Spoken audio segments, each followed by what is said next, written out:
During our stewardship time, we've asked some really important people to testify to the reasons why they give to the First Church in Sterling and the ways in which it has changed their lives. This morning, we get to hear from the inimitable Phil Holman, who needs to start walking up here now so that I'm not talking endlessly, trying to... Here he comes, Phil Holman, to tell us his story. So I want to thank Robin and Pat Kay for inviting me to have my testimony here today. Although, Robin, I heard you threw me under the bus. I do that all the time. I was supposed to give my testimony on the 29th of January, but there was a big storm the day before. Yeah. And we were here anyway. Yeah, you weren't. Let it be known the real reason I canceled is because Charlie gave their presentation on the week before, and there's no way I was following that act with my boring testimony over here. I don't blame you. That was amazing. Yeah, so I should probably introduce myself and my family, since there's so many of you that I hope to meet. We have so many new members of the church. Linda and I moved to Sterling in 1985 from Westboro, and we've been living in two different houses since. We had a house on Beeman Road, and then we built a house 10 years later where we live now on Sky Farm.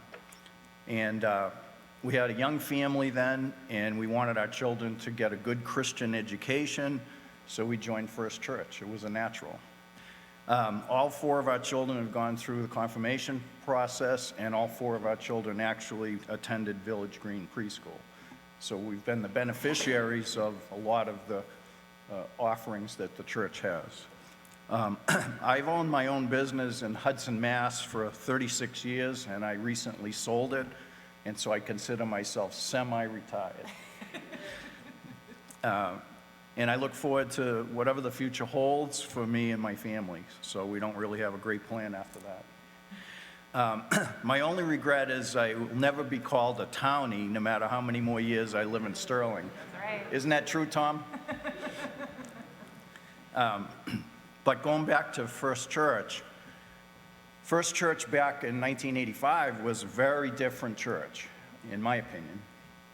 Although we had a very progressive Baptist minister, Jonathan Wright Gray, we were definitely a conservative church with all the traditions of a 100-plus year New England parish. Like most churches, we had our steadfast churchgoers, but even then, the churches were starting to see declines in young families and attendance in Sunday services. Some of this were interferences with sporting activities as they lifted the blue laws and people felt like they wanted to do more on Sunday. It used to be you go to church on Sunday. Still should. You still should, but there were other families that were questioning how they could fit into the ideology of church, so it was both. One thing was for sure, we knew that we had to adapt to the changes and become more appealing to the needs of our community. So that's the mindset of everybody during that period of time. So we started having educational circles, and we talked about the possibility of becoming open and affirming. And that created a great divide in our church community. And many more conservative members left our church at that time. Our first attempt at bringing open and affirming to a vote, bringing it to a vote, failed. We couldn't even bring it to a vote. It failed. They said, we're not going to vote on that. And we were unsure how we could proceed as a church. Our progressive pastor, Jonathan, was approached by a gay couple to have them marry them, but he wasn't given permission to marry them in the sanctuary. So he said, no problem, I'll marry him in Parish Hall. And he did.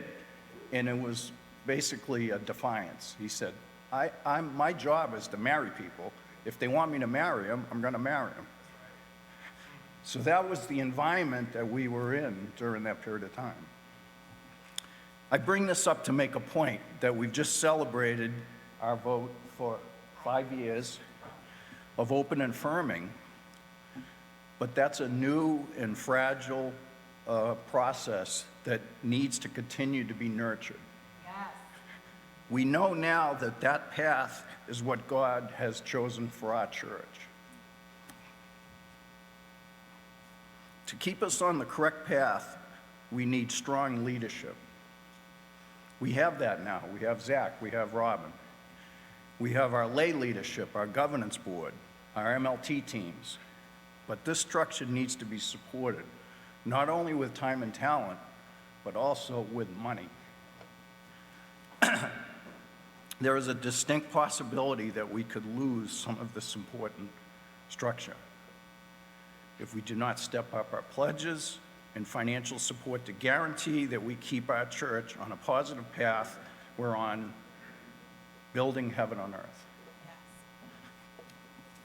Like everyone else, my family has been bombarded with charity requests, so it's difficult to decide where to spend my charitable dollars. As with most of you, there are other things, like IHN, where I feel a passion to give, and that's okay. Just consider giving your first dollar to First Church, then decide how much more you can give to other charities.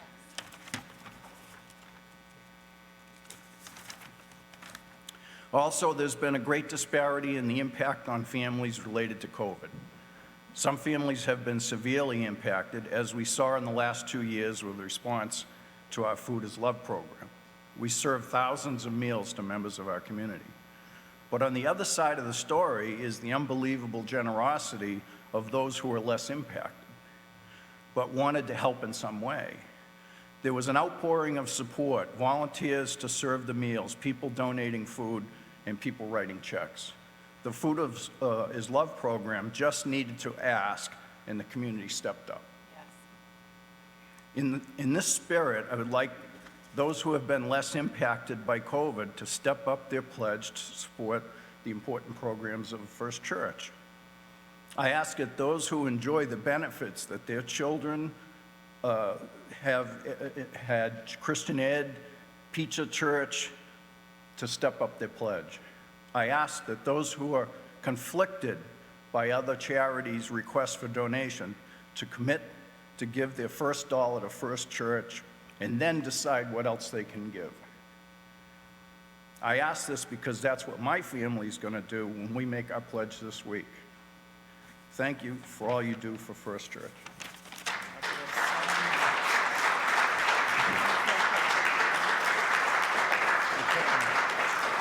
You're killing me.